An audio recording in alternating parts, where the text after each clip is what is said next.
Persatuan Pengguna Islam Malaysia (PPIM) menyuarakan kebimbangan terhadap sesetengah institusi kewangan yang menyalahgunakan urus niaga berlandaskan Islam. Perkara ini lebih membimbangkan kerana laporan yang diterima persatuan berkenaan mencecah ribuan kes dengan jumlah 3 bilion ringgit. 60 hingga 70% kes membabitkan urusan kewangan berlandaskan Islam, manakala selebihnya melibatkan urus niaga kewangan perbankan secara konvensional. Menurut aktivis pengguna PPIM, Agul Karim Said Kadait, terdapat banyak kes berkaitan perbankan Islam disalahgunakan secara sengaja. Ia sekaligus melanggar dan menghina prinsip Islam itu sendiri.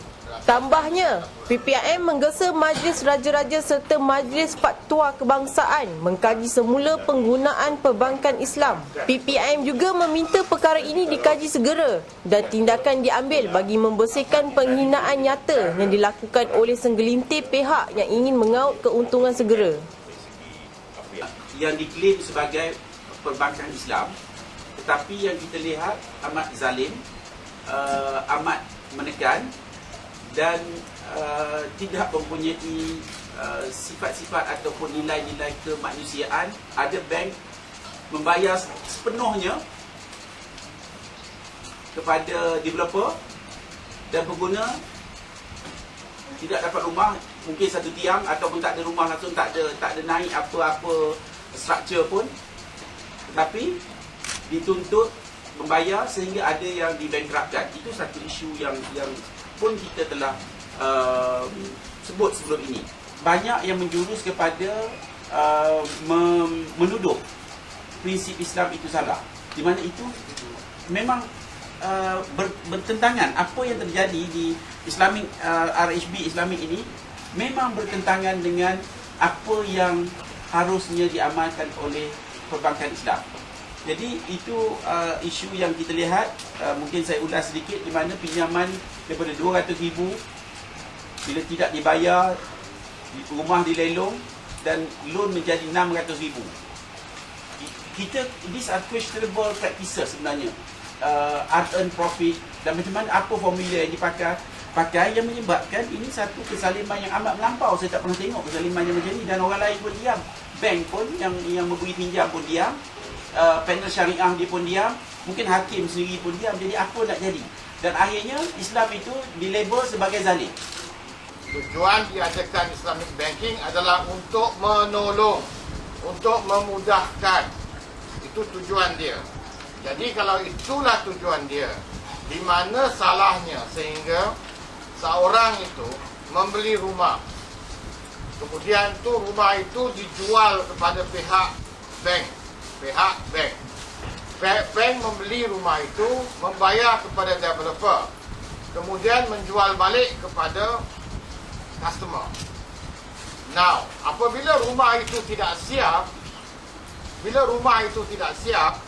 bermakna pihak bank tak boleh jual rumah yang dah tak siap kepada mangsa.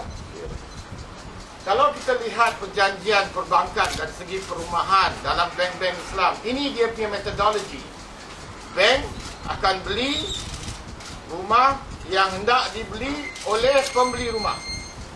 Dia akan beli dan dia akan letak harga baru dengan term 35 tahun dan 20 tahun, 15 tahun seterusnya. Baik. Kalau ini berlaku, jika rumah itu tidak siap kerana pemaju lari dan seterusnya, bank tak boleh deliver rumah ni kepada victim. Bank kena tanggung.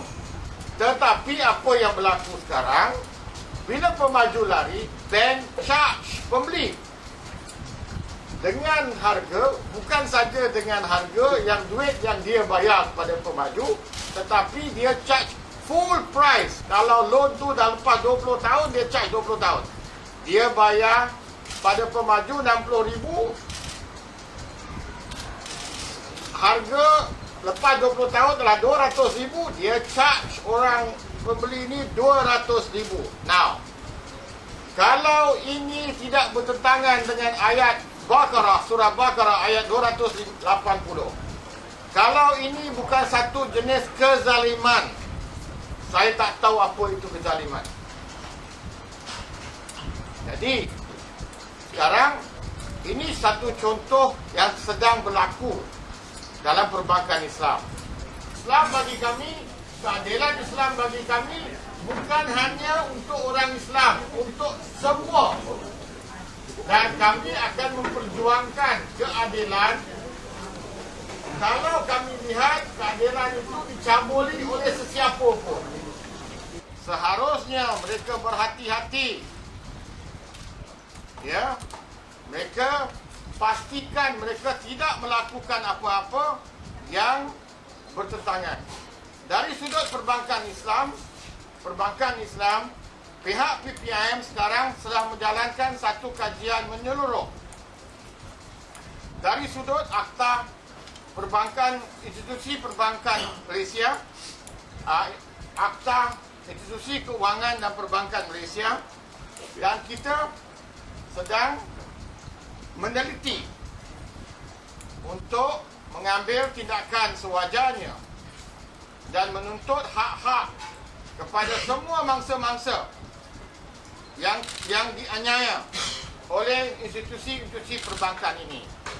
Jadi kita merayu kepada semua mangsa-mangsa perbankan, sama ada ianya bank Islam atau mana-mana institusi bank yang mereka rasa mereka telah dianiaya secara tidak adil. Datanglah kepada PPIM, kita akan memperjuangkan nasib awak.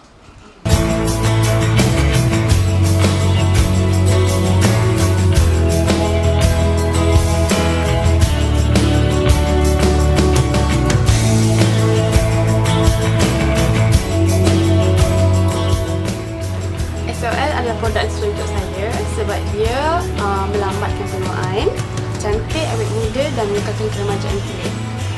Tidak seperti produk yang saya guna sebelum ni, SOL adalah sesuai untuk saya.